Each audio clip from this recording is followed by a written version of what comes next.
Hi, this is Frank Turner, and you are lucky enough to be listening to Recess with Spinelli. Forgive me, someone, for I have sinned, and I know not where I should begin. And some days it's hard for me to follow, but if you've got my back, I'll go on. If you've got my back, I'll go on. You are tuned in to Recess with Spinelli here on WSPN, Saratoga Springs, Hoxton FM, London, England, the International Radio Festival, and the New York State Music Blog. And today we are here with Winchester, English-based folk rock artist with a punk rock history, Mr. Frank Turner. Thank you so much for joining me today.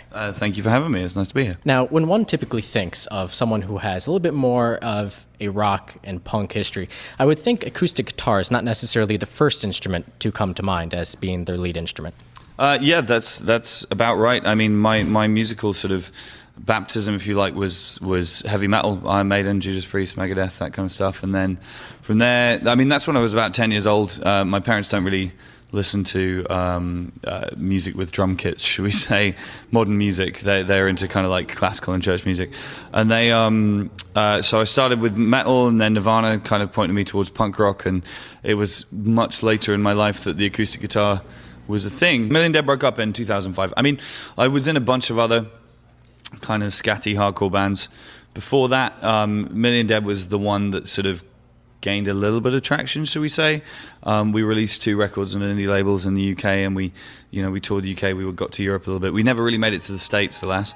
But we kind of got to the point where in our hometown we could pull 500 people, kind of thing. And at the time, I think we thought we were scene kings. And then that fell apart because for sort of boring adolescent reasons, we all just kind of stopped talking to each other and fell out with each other, and that was that.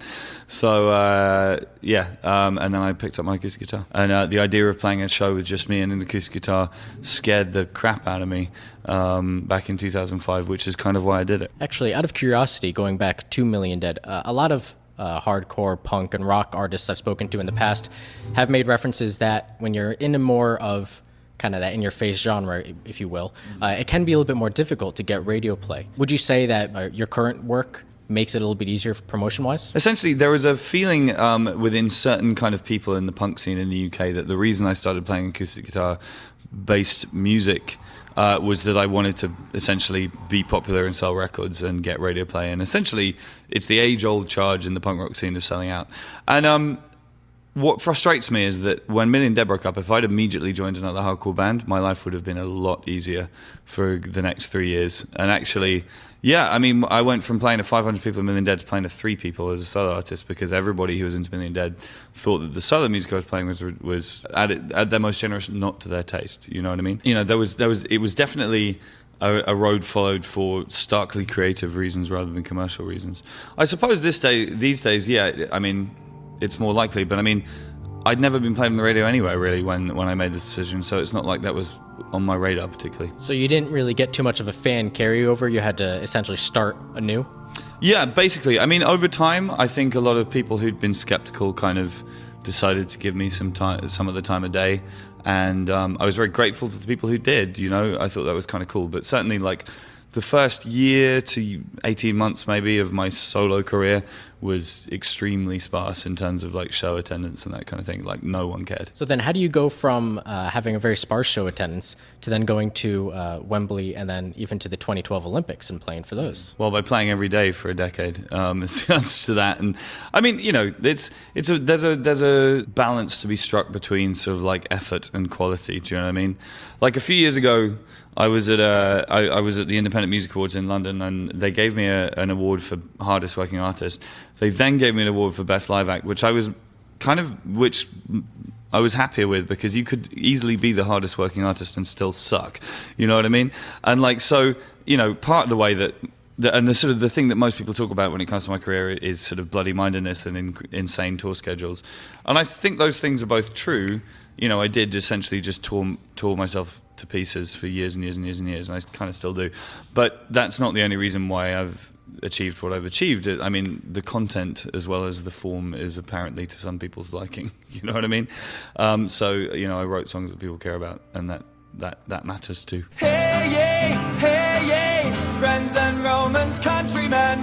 Hey, yay, punks and skins and journeymen. It's rock and roll. So what advantages would you say there are to hoofing it out for a couple years, playing to sparse crowds and kind of getting your feet wet there, as opposed to having that maybe luck of jumping right up to the top? Well, I mean, I think it's important to say that, like, I mean, I have friends who've been in bands that have done that kind of like 0 to 60 thing, got extremely popular on their first record or whatever. And I don't hold it against anybody who's in that situation. If that's how it works out for people, cool, good stuff. I mean, for me, it wasn't like I chose to do it this way for me. Do you know what I mean? That's just how things worked out. I think that, I mean, I'm grateful that my career worked out the way it did in a way, because I think it gave me quite a firm grounding. I think the process of having been in a medium popular underground band, going from that to no one caring at all, was a useful sort of pinprick to any kind of ego that I might have been developing at that point in my life. Do you know what I mean? And I like to think that I've earned the audience that I have. And also, I mean, it's just a big part of it is longevity. In my experience, quite a lot of often bands tend to come and go at roughly the same rate. You know what I mean? And if you get a band that just comes out of nowhere and suddenly everybody's into them, they generally tend to be forgotten about at roughly the same speed, you know? And so having kind of like put together an audience sort of, at times it feels like on an individual basis, it's sort of, I think there's a kind of loyalty in my audience, which I appreciate. Now, going from Million Dead to your solo act, or with your backing band in this case for the live performance, what are some of the things that have carried over, I guess, either lyrically, that would differentiate you from another guy with an acoustic guitar with a backing band? Well, I think the main thing is just that I learned, technically speaking, I learned how to play guitar and sing in the context of playing in very noisy, aggressive bands. And like, even when I was playing what I considered to be very stripped back fingerpicky folk music, I'd like do a mic check in some bar on tour, and the sound guys would always be like, "God damn, man, you sing loud." And it's because I learned how to sing, you know, in the context of screaming my guts out. And I play guitar very hard, and there's just a kind of physicality to the way I approach music that I think comes from having come up with punk rock. I mean, in terms of other sort of continuities, when I first started writing songs and touring and indeed making records as a solo artist, I was at pains to distance myself from the band that I'd been in before. Not because I necessarily had a problem with that band, but partly because I wanted to do something different, but also I didn't want to spend the whole of my life being that guy who used to be in that band. As time's gone by, and I mean, you know, Million Dead did 2 records. I've done 6 solo records, 3 albums, rarities, live albums, and the rest is, you know, it's not something that I'm worried about anymore, you know what I mean? I can see more continuity now with the benefit of a bit of a hindsight.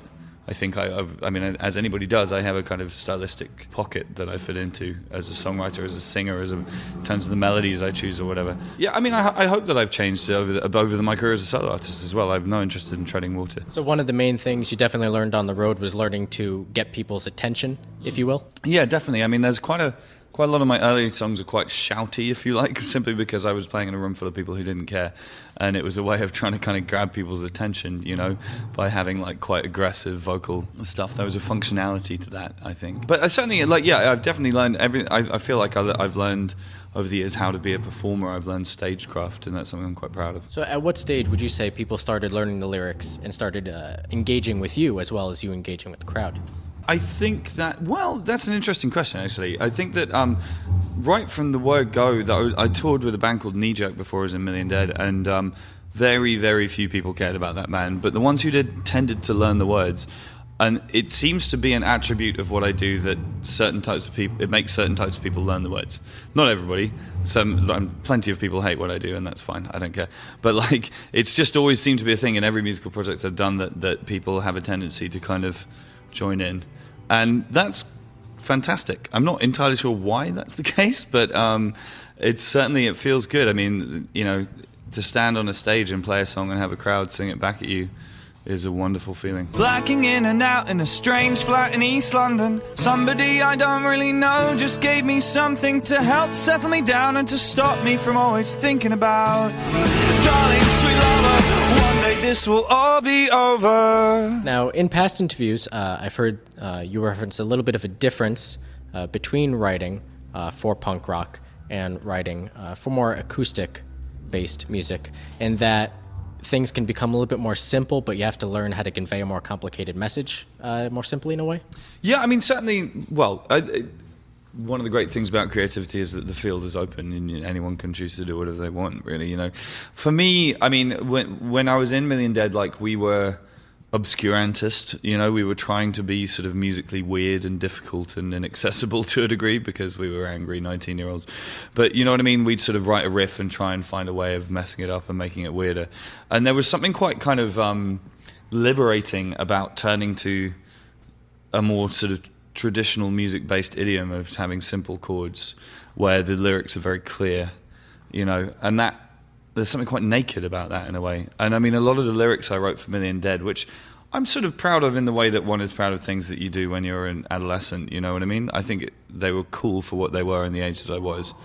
I don't write like that anymore for a reason.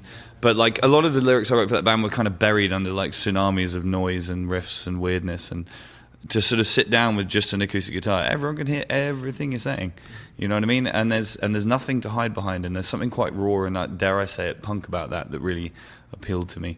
I mean, as time's gone on, like I say, I've tried to evolve and change in my career as a solo artist, and long may that continue. And I think that I've kind of engaged with complexity a bit more as time's gone by. But there's something quite, I like that kind of spirit of directness. I think that's a good thing. How do you know when you're being genuine with yourself and being honest with yourself with writing lyrics? I have a kind of thing which I think of as the wince test, which is just when you write something, if you're writing about yourself and about your sort of the inner workings of your head or heart or however you want to put it, you know, if I write something that makes me kind of go, I tend to try and keep it in because it's clearly hit a nerve with me. And my favorite moments in art are those moments when somebody says something unretractable, you know, something that you can't just kind of laugh off, and just that sort of moment when it's somebody says something that makes everyone kind of go, whoa, okay, damn, that was real. You know, those are the moments that I sort of hold on to, and that kind of rawness and nakedness is really, I mean, in the music that I listen to, that's generally what I'm sort of listening out for. The album Tape Deck Heart was sort of a protracted exercise in trying to like hammer the wince factor, if you see what I mean. I mean, it was partly because my previous record, England Keep My Bones, was kind of my breakthrough record, and it had been a very successful album, and it was quite a sort of thematically bombastic record that was about sort of national identity and death. And I thought that at the moment when the world was sort of, well, not the world, when more people were paying attention to me than before, that it would be interesting to sort of turn inwards rather than outwards, you know, rather than writing a sort of a yet more bombastic concept album about politics or something, to try and write something really like furiously introspective and unforgiving about my own flaws. Like the song Plain Sailing Weather, there are mornings when I wake up and can't quite believe I actually put those words out into the public domain, because it's basically one long confession to being a morally dubious human being. And then you play it at shows and people sing it back, and that's kind of weird. Your latest album, which came out in 2015, Positive Songs for Negative People. Before you wrap up, is there anything in particular you want to talk about that album or about the tour? Yeah, well, Positive Songs has been out for sort of a year and a half now, and it's a funny thing. Like, I find that I tend to be hypercritical of the last thing that I did, which is part of the stage of moving forwards for me. Do you know what I mean? If I finish a record a year later, I'm usually got a list of things that annoy me about it, but that's part of my brain trying to think about what I do next and how I do something different next time. Positive Songs was a difficult birth of an album. I got into a huge fight with my record label about it. There were moments of despondency and despair in there, and in the end, like, I stuck to my guns on my creative vision with that record. A lot of people were trying to make me compromise and change on that album, and I absolutely didn't, and I'm really proud of that fact, despite the fact that as is this general cycle of things, there are now kind of stylistic and arrangement and sonic issues that I might have with it. The simple fact that I had an idea and I saw it through to completion against the sort of corporate odds, should we say, is a source of pride for me. And before we wrap up, is there anything else you want to discuss, say, that you think is important that the audience should know?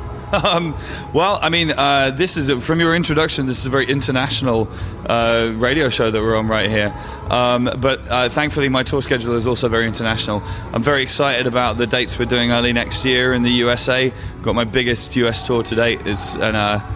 It feels like a lot of hard work and miles paying off in a really nice way. So hopefully I'll see people on the road soon. Well, thank you so much for your time. Thank you. You have been listening to Recess with Spinelli here on WSPN, Saratoga Springs, New York, Hoxton FM, London, England, the International Radio Festival, and the New York State Music Blog. We have been speaking with Mr. Frank Turner. His album, Positive Songs for Negative People, is out and available now.